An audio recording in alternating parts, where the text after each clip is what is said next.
Reuben. Hey, Dave. How's it going? It's going well. OTAs started today. Yeah, how about that? We're not there. Yeah, we're not there, but they started. That's a good thing. We Yeah, think they started. I guess we can't confirm. I haven't confirmed that they started. we used to be there every day. It was every day they were practicing. We're there. Yeah, I know. I miss it. I know you do. I know it's Yeah. killing you inside right now, but we'll be there Thursday.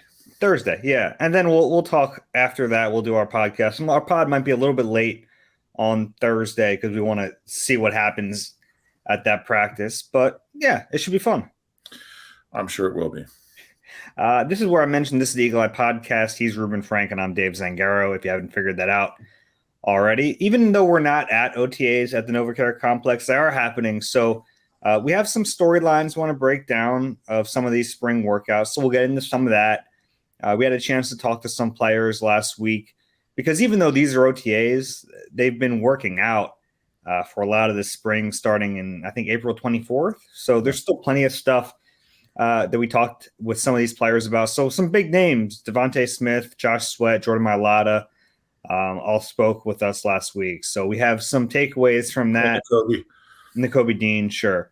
So we'll have some takeaways from that. And then a little bit later, you were kind of away last week. So you were away. I was having fun. I ranked the Eagles position groups.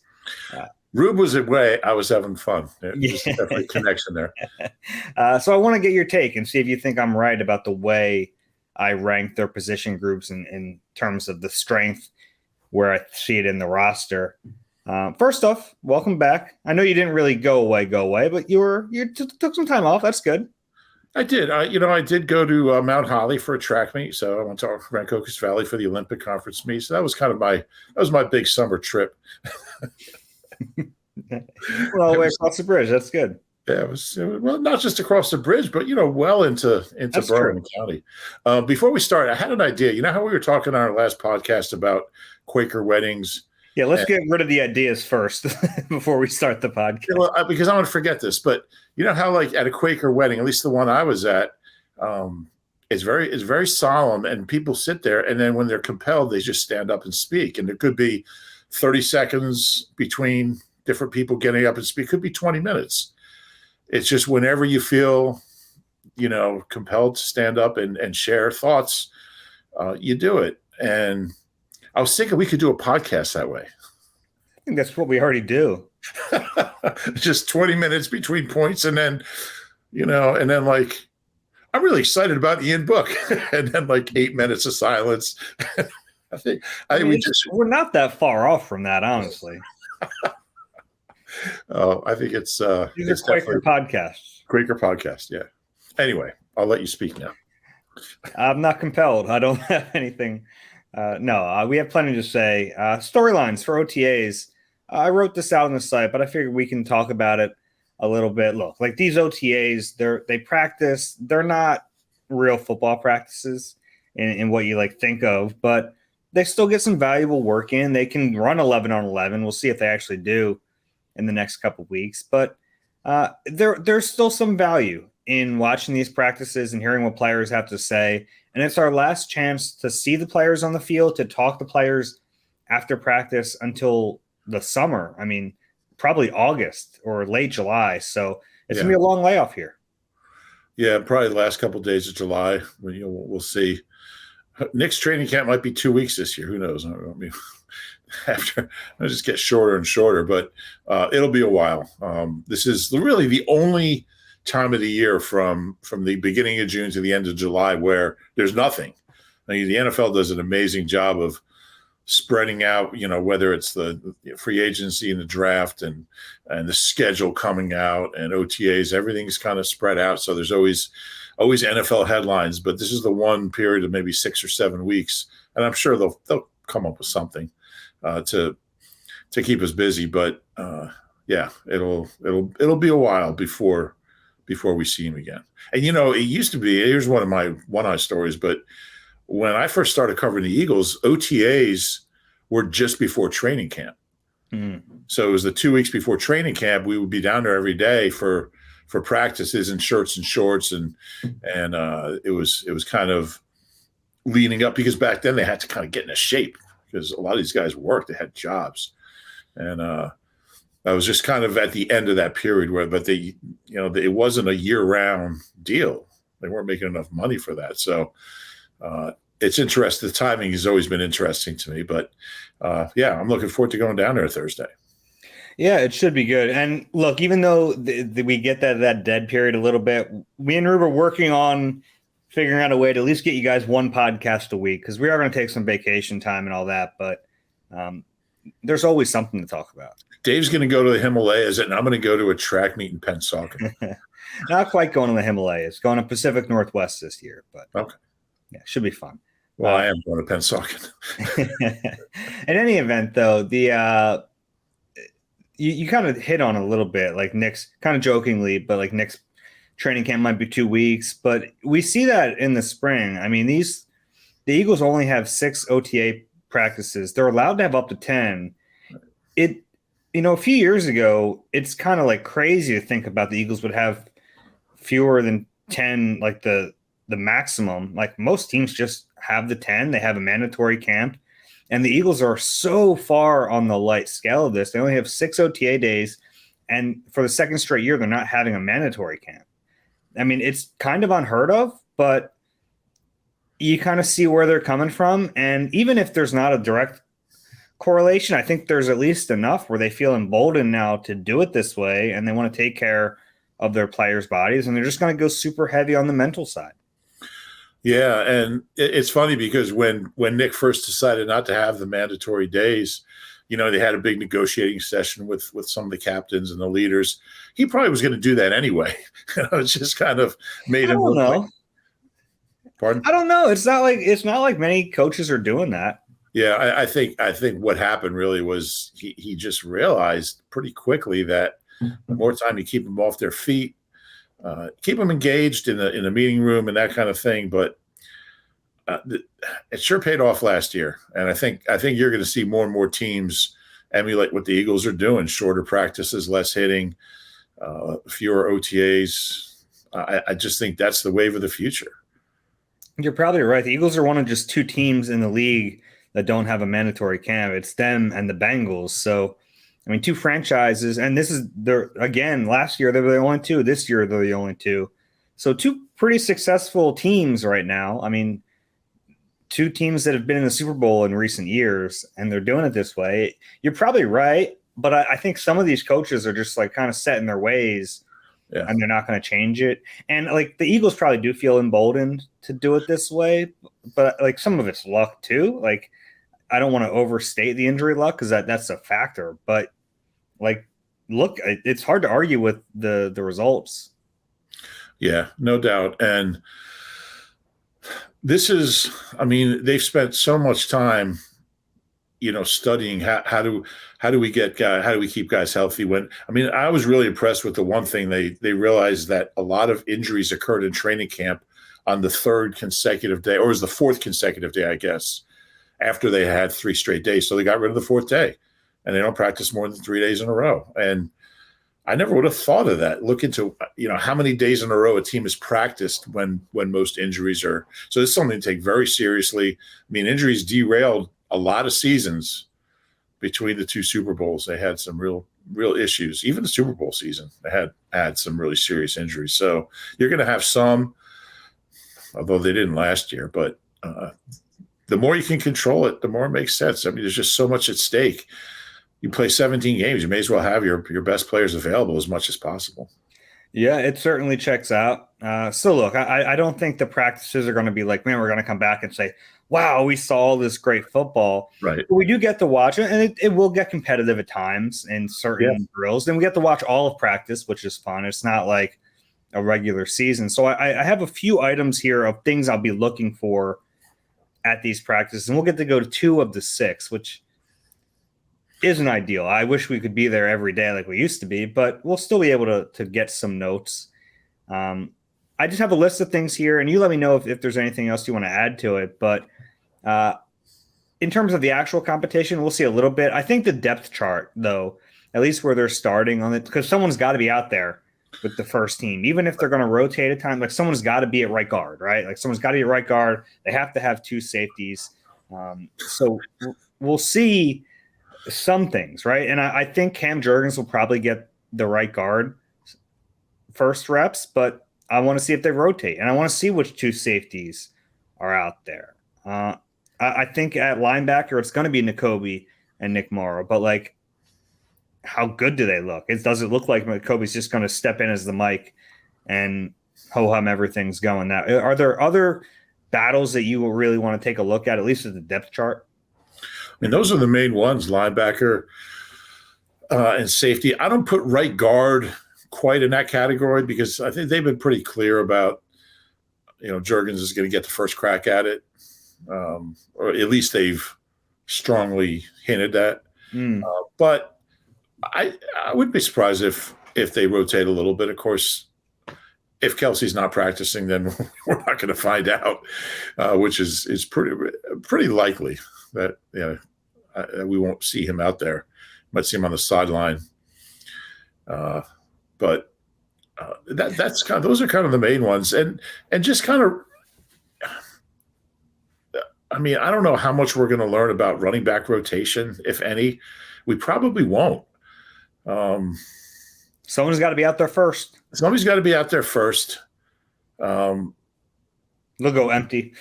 I think out of all the positions, we'll learn the least about running back, just because. Yeah, I mean, whoever's out there first probably means less for that position. But yeah, you're right. Somebody has to be out there first. I don't really know who it'll be. I kind of guess it's going to be Swift. But I really don't know. It might be Gainwell out of just he's the returning guy. Yeah. Yeah, it could be. We don't know, but it's all interesting. One thing that's really interesting to me at OTAs is just how guys look. How guys look as far as just how they're moving, especially some of the younger guys, the rookies, second-year guys. Do they look bigger, stronger, faster than last year? How are they moving? You can see. You can't hide if a guy's not in shape. And really, it's really rare for somebody to come in out of shape. You really don't get that like you used to.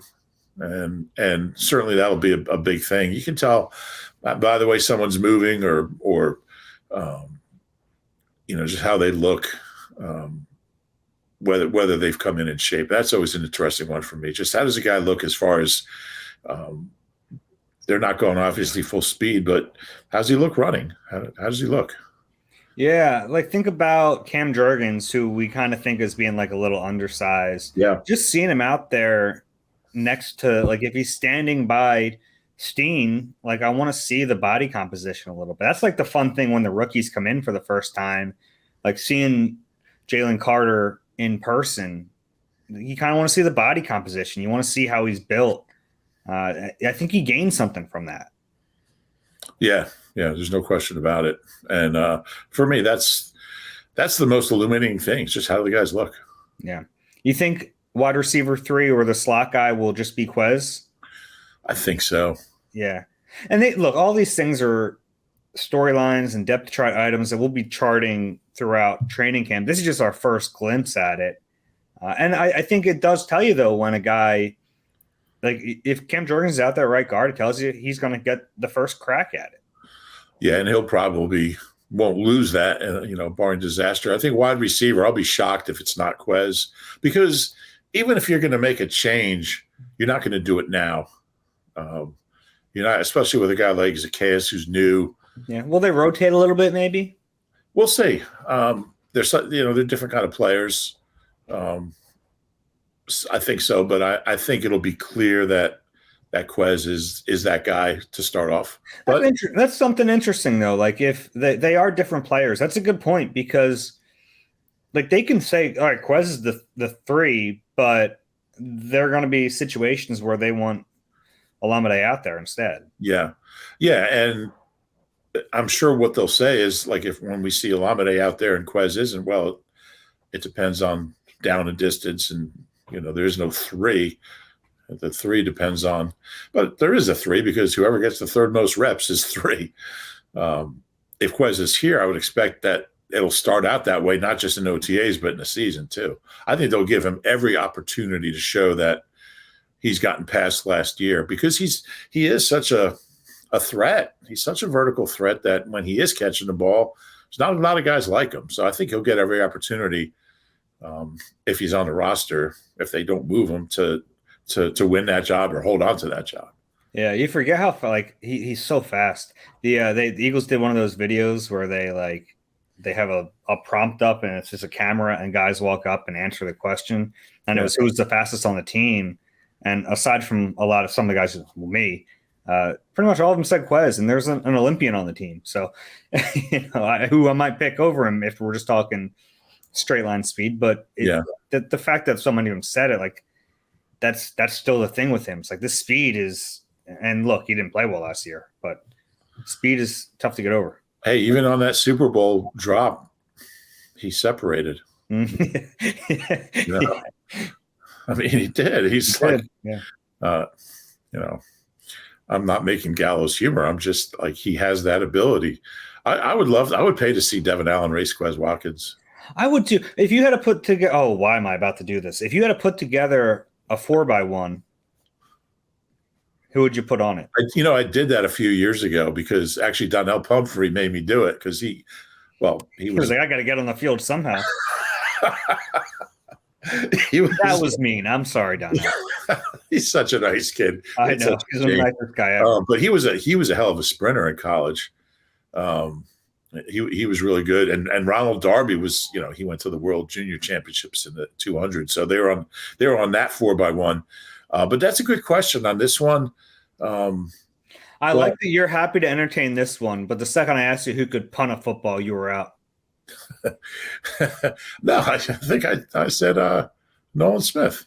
Yeah, I think you did. We had a bunch of people say Mailata, which isn't a bad answer. No, he's certainly athletic enough.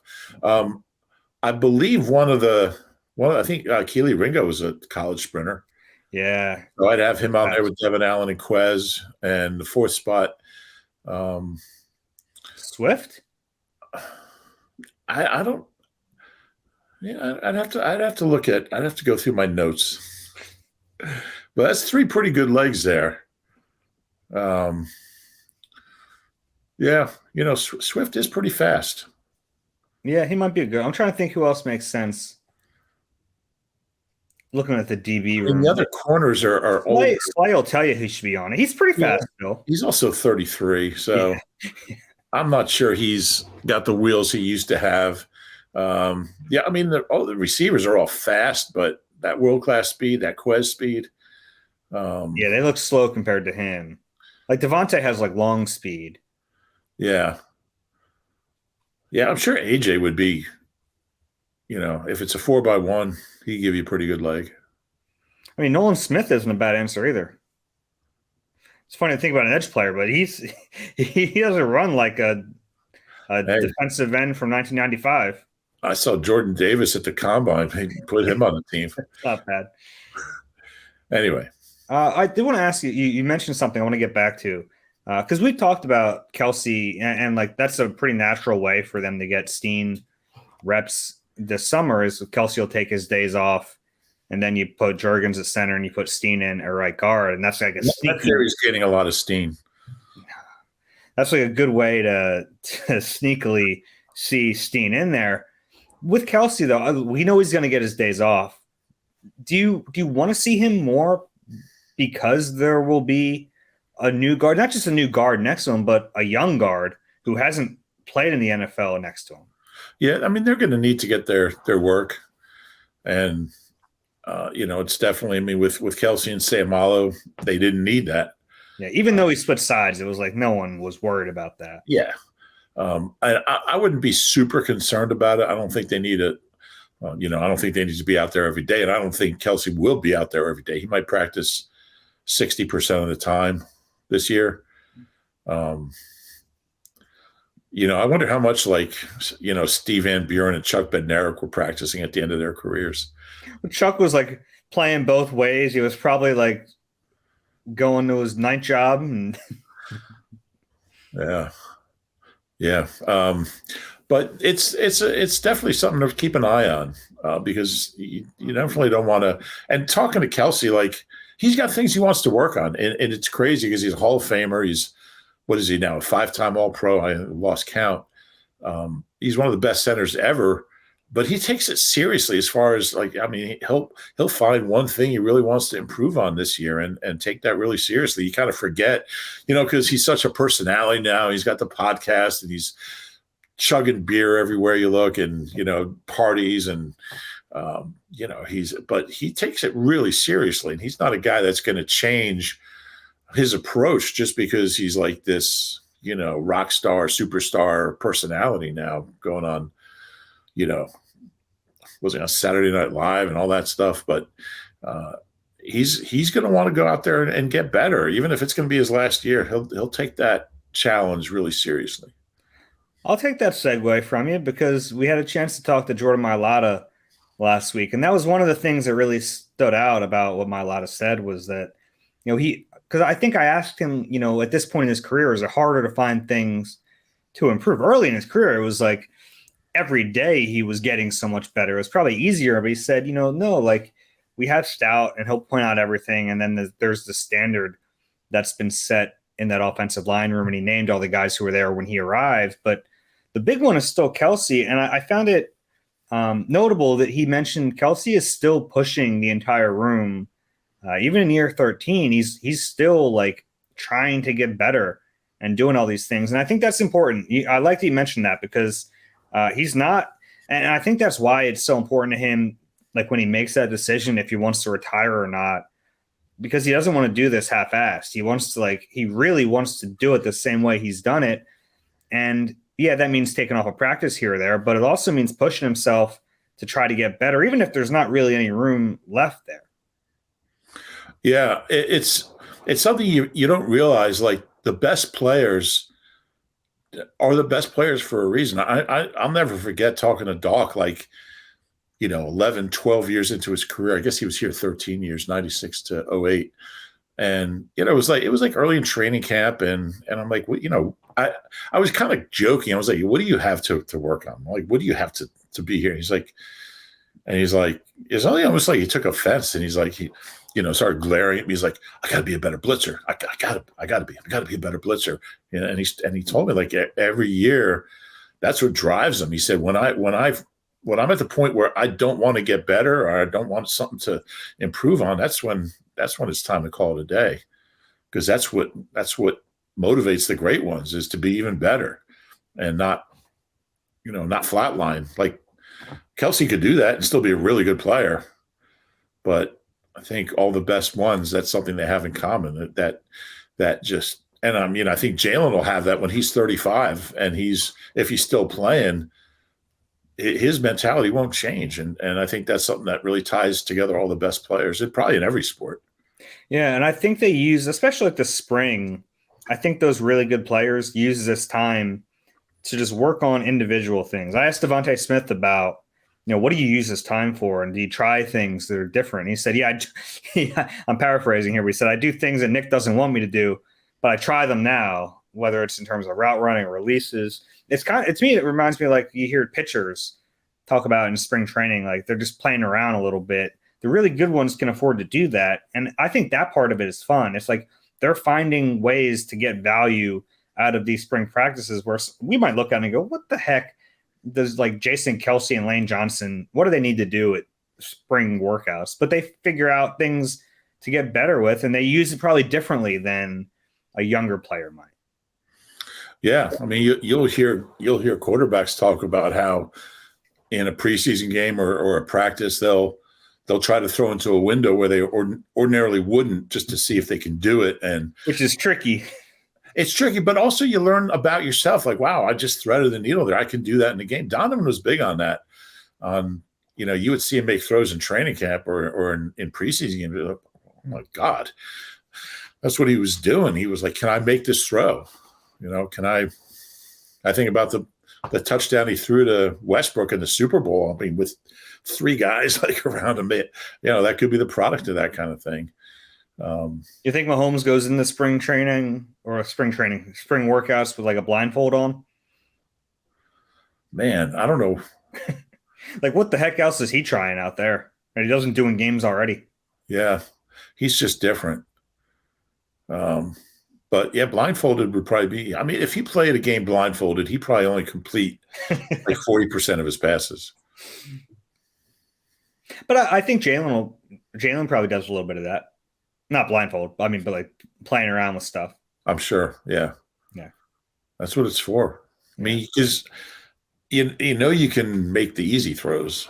I mean, there's no reason to once you're into camp, I mean, it's like challenge yourself, push yourself. And with Jalen too, it's like Ben says Mahomes is claiming he's working on the behind the back pass. I think he's got that figured out. I think he can do it. Yeah, he's fun to watch. Did I lose my train of thought there? I think you did. Yeah. You're saying Jalen. Oh, Jalen. Oh, there's so many times in training camp where you watch him. That's never happened before, by the way, where you lost your train of thought. I know.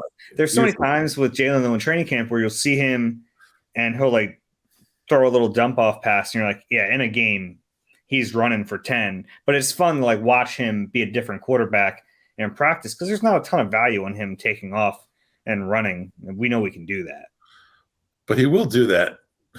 At times. And it's fun too. He'll every once in a while he'll like remind you, like, yeah, I'm still fast. Right. He'll turn a corner and you're like, oh yeah, he can do that whenever he wants. And the place always goes, well, not that there's that many fans, but there's a few hundred. People just freak out whenever he runs every time. It was like 2 yards on 3rd and 3. They go nuts. Who else we talk? Oh, I wanted to finish with Mailata. I found this fascinating. He was the best man at Landon Dickerson's wedding. It's really cool. Yeah. Very cool. And like, we know they're close. We know they're really good buddies, but they've only known each other for a couple of years. Yeah. Yeah. And I mean, totally different backgrounds and, they're from different countries. It's really cool how they've talked about it last summer, just how close they got really fast. You wouldn't have guessed. That's really cool. And Nick talks a lot about connecting, and these guys all take it to heart. They're super close, and it's really funny watching them interact like in the locker room because Landon's really quiet for the most part, doesn't say a whole lot, and their lockers are next to each other or 2 apart. I guess they're next to each other. And Jordan just, Mailata just doesn't stop talking, and he's holding court in there every time. And you hear like Landon say these things under his breath, and they're like a comedy team. It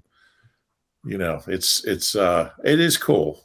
It's cool that they're that close, and Jordan was kind of emotional just talking about it and how much it meant to him that Landon asked him to do that.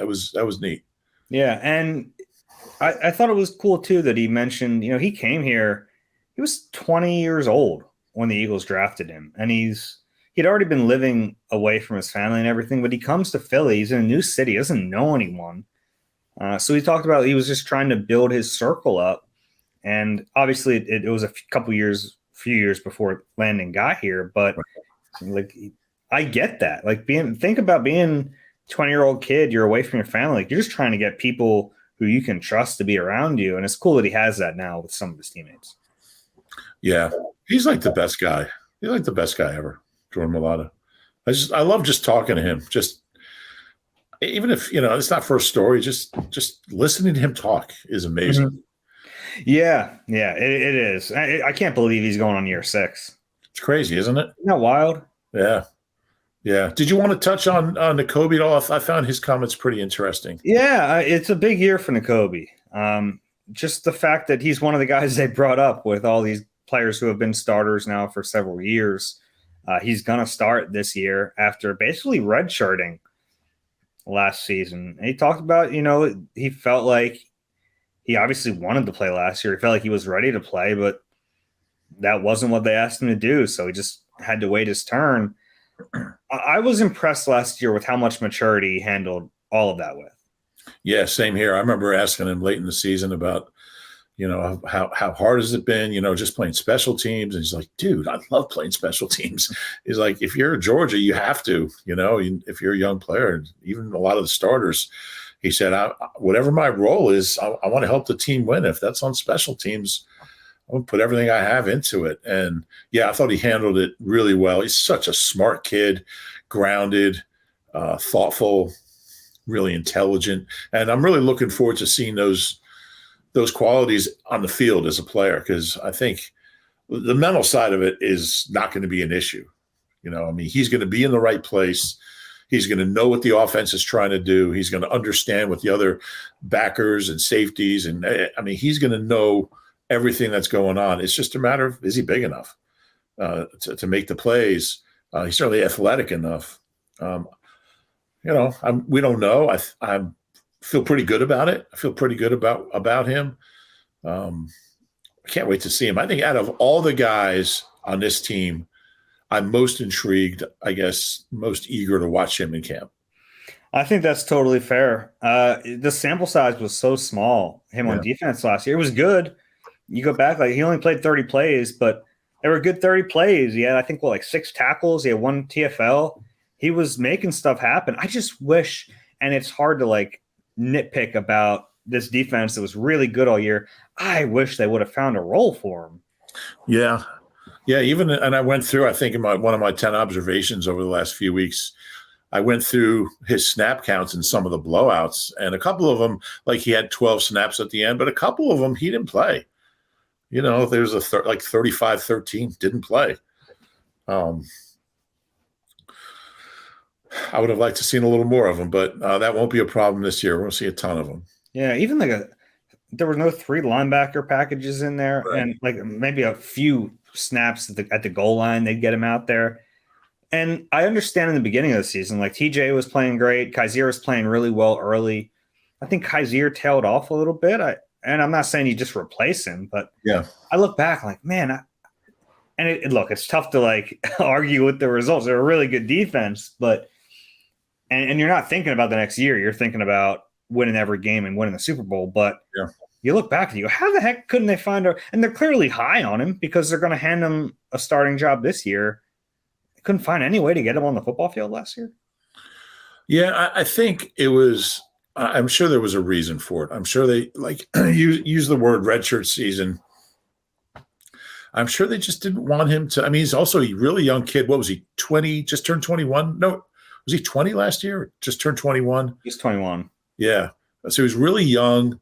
I guess they just wanted him to learn the game, learn the NFL, learn how to be a pro, learn how to take care of yourself physically, nutrition, and just not worry about the playing defense part.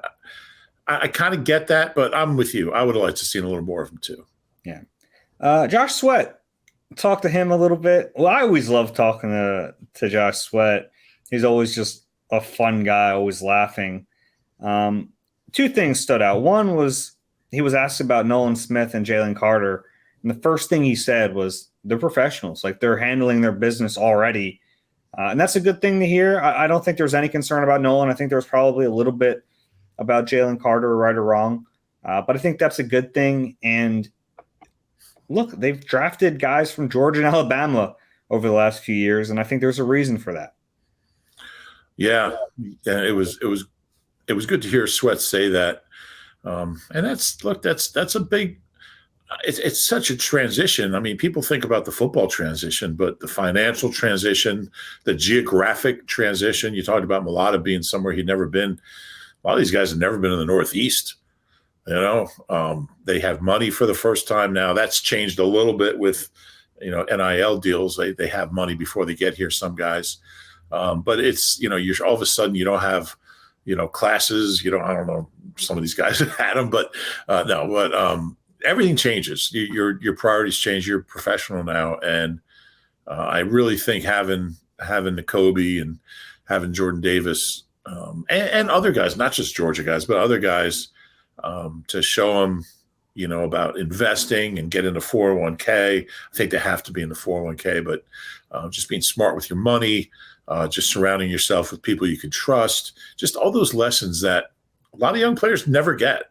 And I think that kind of ties into, we talk about Mulata and Dickerson, just how close this team is. Guys want other guys to succeed in those ways, and that's not always the case. connecting has real value when it comes to teaching the younger guys how to be professionals. And those guys clearly picked up on that. Yeah, or they just had a head start from being at a program that you're kind of treated like professionals already in a lot of ways. Yeah. I think that helps. Yeah. The other thing from Sweaty said he's been putting on weight, and I think he's done this the last few years, but he's talking about targeting 270 pounds at training camp, knowing that along the way he's going to just lose weight during the season. But do you ever think we'd be talking about Josh Sweat being 270 pounds? No. I think of, little 245-pound Josh Sweat coming out of college. He said he feels like he's still got that quickness with the extra weight, and he's not going to play at 270. I mean, I would guess he might play at, I don't know, 260. Yeah. 255, maybe. 260.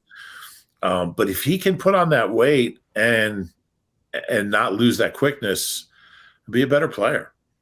Yeah, and there's always that balance that you want to strike when you're putting on weight like that, because he certainly doesn't want to lose his quickness. That's what makes him a special player. But with his length, too, he has the frame to add a little bit. And we saw that early. I mean, we saw that his rookie year when he came in 18. It was like, yeah, his body isn't ready yet. He has skills.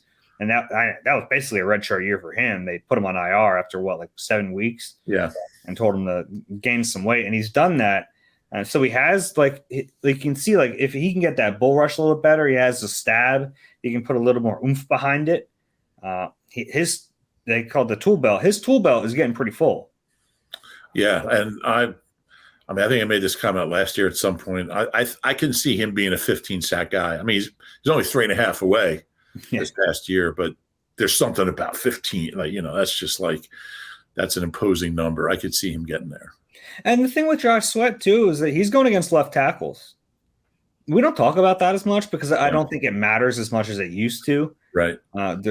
We see Lane Johnson as a right tackle, one of the best overall tackles in the league, if not the best, maybe second behind Trent Williams if you want to play that game. But, it's for the most part, teams still put their better tackle on the left side.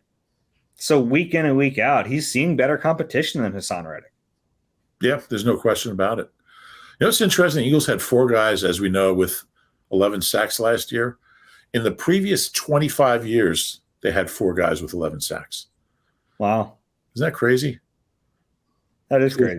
I mean, some of them had 11 more than once, like Trent Cole, but they had 4 different human beings with 11 sacks in the 25 years prior to last year. Thanks for specifying that. For last year. I find that fascinating. Yeah.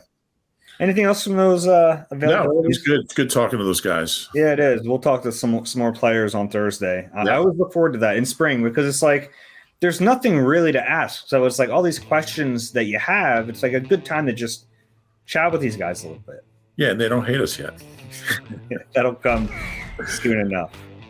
Catch all the sports action and more at Rivers Casino Philadelphia. Whether it's the money line or the pass line, there's something for everyone in a great sports book.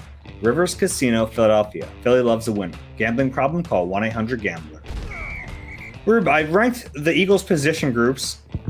We'll go through this now. I have, and I excluded quarterback because I didn't know where to put. It's one guy. Yeah. Only one guy plays, and hopefully it's the starter, but I didn't know how to put that in. So I went with a top 9 here. I lumped the offensive line together, but I'll go and I'll work in reverse order, and you tell me if I'm right or wrong, okay? Okay. At number 9, I have linebacker. Yeah. I mean, for me, it would be linebacker or safety. I'd probably go with linebacker. I don't think they can't go into a season with what they have. No, they can't. Yeah. We agree on that. See it. Yeah. At number 8, I have safety. I think that's a clear second biggest need. I don't know if they'll add, though. I mean, I don't think they desperately need to, like linebacker. Right. But there are unanswered questions. I don't know what Sidney Brown's going to be as a rookie. I don't know if Reed Blankenship is going to become a good starter. I don't know if Terrell Edmonds has a ton left. I don't know what kind of player he's going to be in this system. Yeah. I think there are a lot of questions at that position. Yeah, but at least I think the the upper like reasonable possibility is higher at safety than linebacker. I agree with that. But Nakobe, you need two safeties. Yeah. Whereas like there's gonna be a lot of times I have one linebacker out there. True. That's true. And I think Nakobe, well, I don't know if it's fair to say if he has a higher ceiling than Reed. I mean, he's a third-round pick versus an undrafted kid. But Reed was impressive last year, and he's played more than Nakobe, so it's kind of hard to say. You would think he'll have the better career, but who knows? If I was a betting man, I would still bet on Nakobe. Sure, I would too. But we've seen Reed do it over 4.5 games at a pretty high level for the most part. Still not a ton, but I would put safety. I don't think safety's as dire a need. Like you said, if things go well in camp, especially with the rookie, I could see them standing pat. But linebacker, I just don't see any scenario where they don't make a move. Yeah, I thought they were like the two positions were similar coming into the draft. Then they used a high third-round pick on a safety, and they didn't address linebacker. So, yeah, it has to be there. Oh, something struck me. I was actually, while I was reading your story on Nakobe earlier today, they let Kaiser and TJ go so easily. Like they didn't try to keep either one, which really speaks a lot about how they feel about Nakobe. And the position. And the importance of the position. That's true. Yeah. They didn't try. I mean, it's not like either one of those guys. I mean, TJ had a nice contract, but they could have signed either one if they wanted to. I mean, maybe TJ was just, I'm going to go back to the Midwest no matter what. But they were in no hurry to sign either one. So, yeah. Yeah. At 7, this is where we might start to differ a little bit. No, it makes sense. Tight end makes sense at 7 because as good as Goddard is, yeah, I mean, there's just a lot of question marks after him. Yeah, and I think we in the media and fans have a different view on this than internally. I think they're fine with Jack Stoll being the 2 internally. I'd like to see that position have a little bit more to it. Now, I certainly understand the argument that, like, yeah, how much of 12 are you going to run?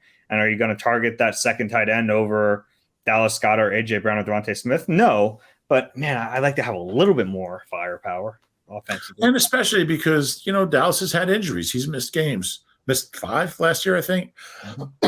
Excuse me. So, yeah, I'm not sure they have that TE2 who you feel good about. And look, Stoll's going to give you a great effort. And he's a good story, undrafted guy. Calcaterra made a couple plays early and didn't really play much later in the year. Yeah. But again, you're trying to win a Super Bowl. You're going to run Grant Calcaterra out there. So there are question marks. I thought they were going to draft a guy in the middle rounds or in the 4th, 5th round type guy. I thought that was possible. They just had a limited amount of picks this year. Yeah. I think like a guy like, I don't think Dan Arnold's going to be here. I don't think Tyree Jackson's going to be here. Yeah, but they could certainly use a little more juice there, but they can also get by with what they have. Yeah, I think Tyree Jackson will be here on the practice squad. Could be if he's healthy. He's your tight end 4, I would think. Yeah. All right, 6, running back. Yeah, and when I first saw that, I'm like, that's way too low. But then you look at the top 5, especially breaking up edge and interior linemen, and it makes sense. And the thing about running back is, like, what you're going to get from Miles. You're going to get 4.8 yards a carry. You're going to get 800 yards. Yeah, he had more last year. He stayed healthy, but I don't think we really know what we're going to get from any of these guys. And yeah, I think there's a lot of potential. There's a ton of potential, but there's no sure thing like Miles was. Yeah. And I say sure thing. I mean, his worst year, he had like 787 yards. Swift injuries, not like Penny. Penny injuries have been, just wrecked his career. Gainwell's had some nice games, but not that many of them. How does let me ask you this? How does Penny even enter into the math here? Like for you, can you even include him? Because it's just I have no idea how much he'll be on the field. I know. I know it's one of the more intriguing questions of the year is what they're going to do with them, and I think we touched on this a few weeks ago. Like I think the last thing you do is say, all right, let's give him 20 carries. He's got a career average of 6.2 or whatever. You're going to lose him by halftime of opening day. So I think you got to pick give him a series here and there, and use him as a change of pace guy because But what if he's averaging 6.2 again? It's going to be really tough to keep him off the field. Yeah, I think of like it's a little different, but like Correll Buckhalter was like that. I mean, he had really bad knees, but when he was out there, I mean, if you gave him 8 carries, he'd get you, 42 yards. But Andy knew. I remember asking him, I was like, "Why don't you play Buckhalter more?" He's like, "His knees. I mean, I'm 6 to 8 carries. That's all he can handle." And I think you have to approach Penny like that. I mean, it's hard. Like he just gained 71 yards on a draw play. Get him out, get him off the field. But you have other talented guys. So, but I think you have to stick to that and really be careful with his touches. Yeah, it's tricky. I mean, that position is one of the more fascinating ones on this team. Yeah, because it's hard to handicap it. I don't know what it's going to look like. Yeah, and I don't know how good Gainwell is. I don't know what to think of him. I mean, you look at what he did in that Giants game. It was a guy looked like a superstar, but there's only been a few of those games. Bryce. I don't want to compare him to Bryce Brown. That's not fair. But Bryce Brown, So, yeah, I don't really know what to make of the position. I think it's going to be fun. There's a lot of talent there, a lot of potential. I mean, it's talent. It's not potential talent. It's just the consistency, the health, the doing it week after week. That's the challenge. Yeah, it's going to be fun to see how it plays out. At 5, I have receiver, and it's tricky. Like the top 2 guys are studs. I mean, just elite talent, and they played like it last year. After that, there's a big drop off. Yeah, there just is. And, we'll see, if Quez can bounce back, we'll see what Zacchaeus can contribute and who else kind of emerges as a guy who can go out there and play some reps. But, yeah, there's 2 guys you can count on. Yeah, and that's one of the scarier, like if you're talking about like guys they can't afford to lose, one of those 2 go down, this offense is in trouble. Yeah, I would say they're in trouble just because as long as you have Jalen out there, I mean, you look who he's thrown to at the end of 2020. But yeah, they can't afford to lose either of those guys. But I just feel like there's going to be someone else here at some point. Really? I mean, yeah. I mean, unless they're higher. I mean, the thing about Zacchaeus is he's gotten better every year, or he did in Atlanta. So maybe they're counting on him to be kind of counting on him to be a 3. It's possible. It is possible. See how that, affects Quez. Certainly, he had no drops last year. Zacchaeus. He had, I think, the 3rd most targets without a drop, 61, I believe. 2 guys had 64. So Quez had 4 drops, 1 pretty notable one. I just think you need a guy in that spot who you can trust. And until Quez proves he's that guy, he's not that guy. Oh, let's do this now because I don't have it in the budget. DeAndre Hopkins. What about him? He's available. No, okay. I wouldn't go in that direction. Why is that? Just age, declining, skill, money. How about you? I think you make a phone call, but it gets tricky because he's too good. In a way, it's like you have to, and he's a guy who, if you have him on your team, you feed him the rock because his hands are so good.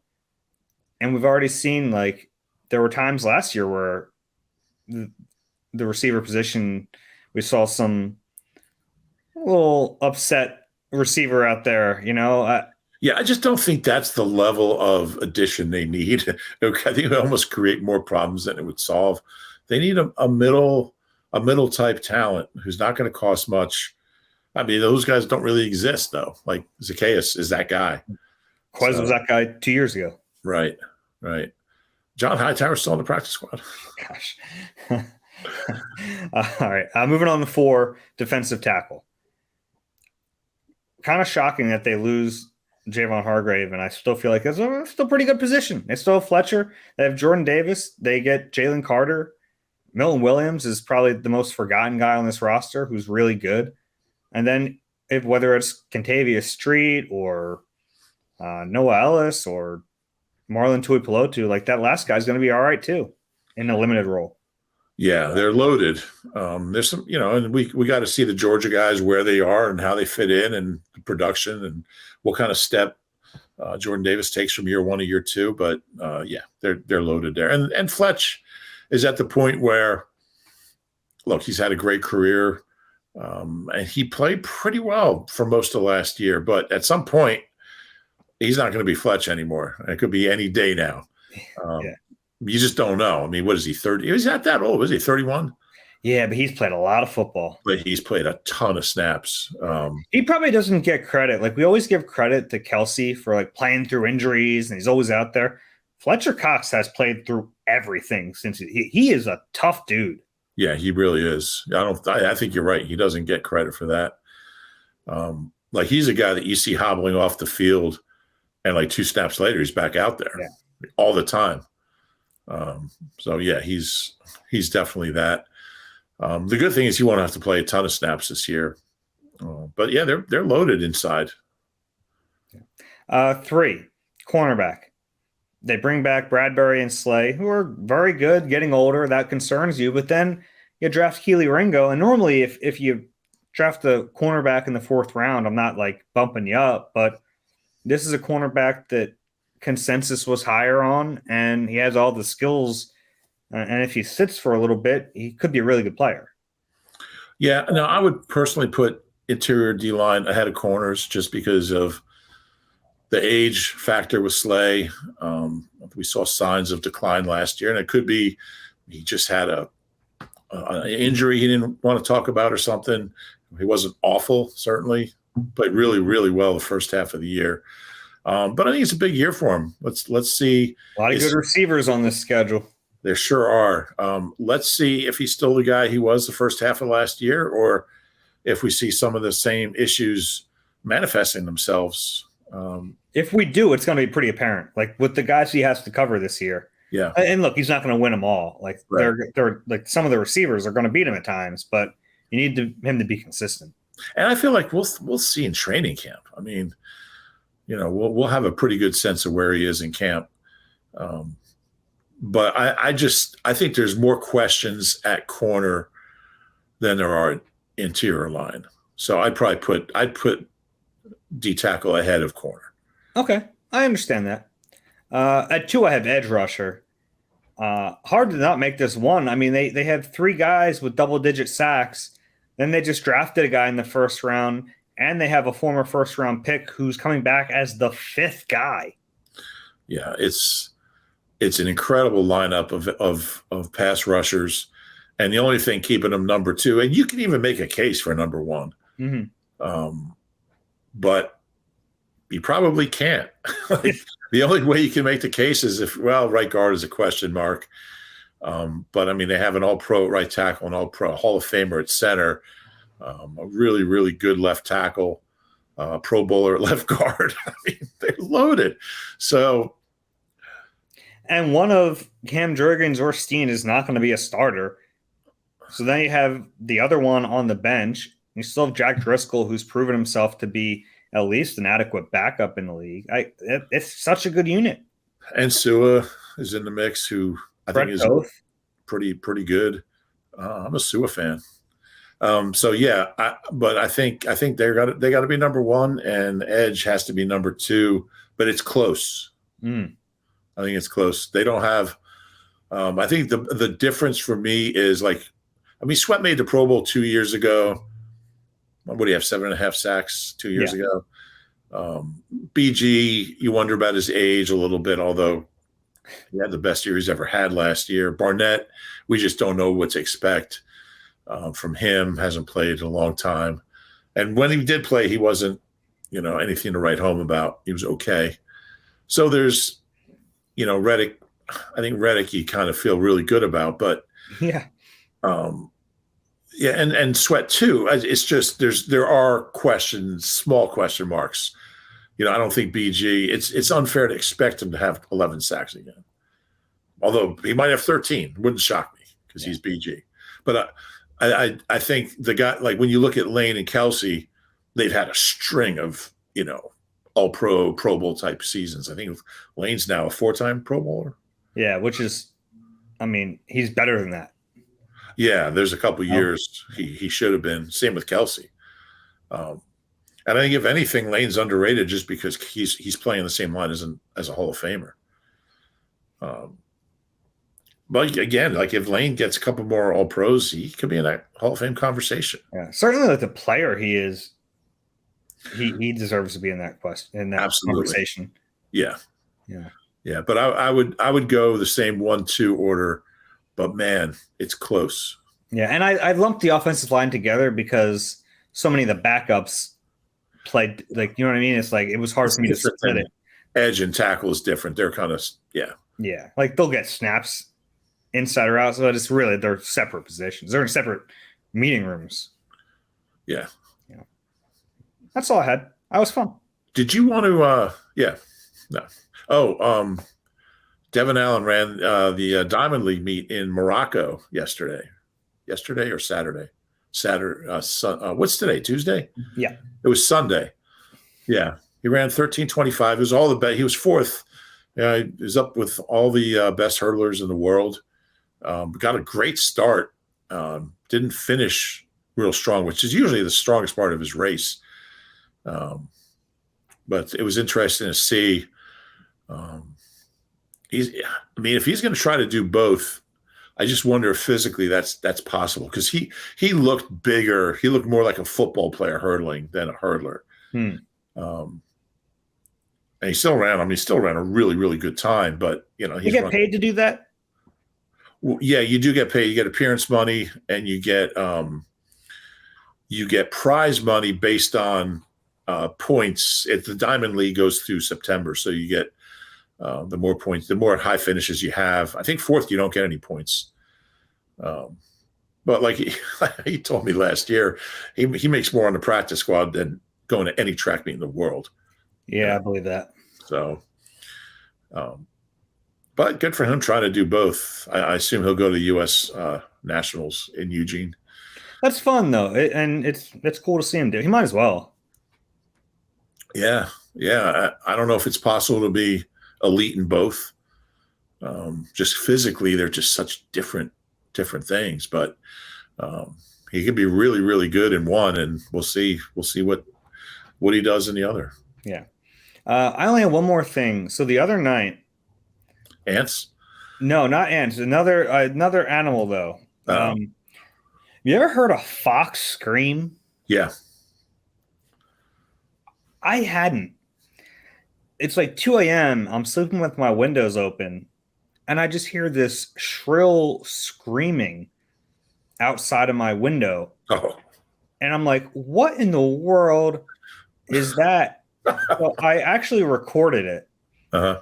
I'm going to play it for you. Let's do it. This is what I woke up to at 2 a.m.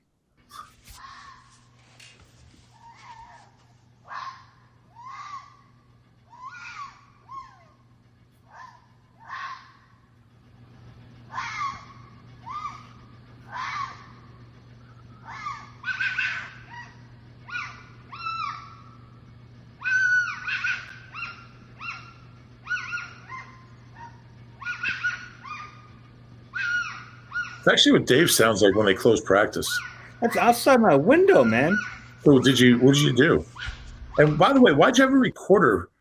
It was my phone. I had my phone next to me, and I'm like, I might have to record this for the police. I don't know what's happening outside. It was a fox. Did you see it, or was there light? It was pitch black. Couldn't say. No, I have seen them like running around, so that was like on the top of my list. Like maybe it's a fox because I've never heard of fox, and yeah, turns out, terrifying. You can release that as a Yoko Ono side project and probably sell 1 million copies of it. It's not bad. Yeah, terrifying though. Just it is.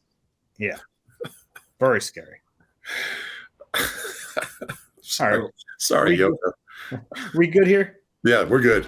All right, we'll record again after availability on Thursday. That's it. For Rube, I'm Dave. This has been Eagle Eye. If you enjoy the podcast, please rate and subscribe wherever you get your pods. We'll be back with you soon.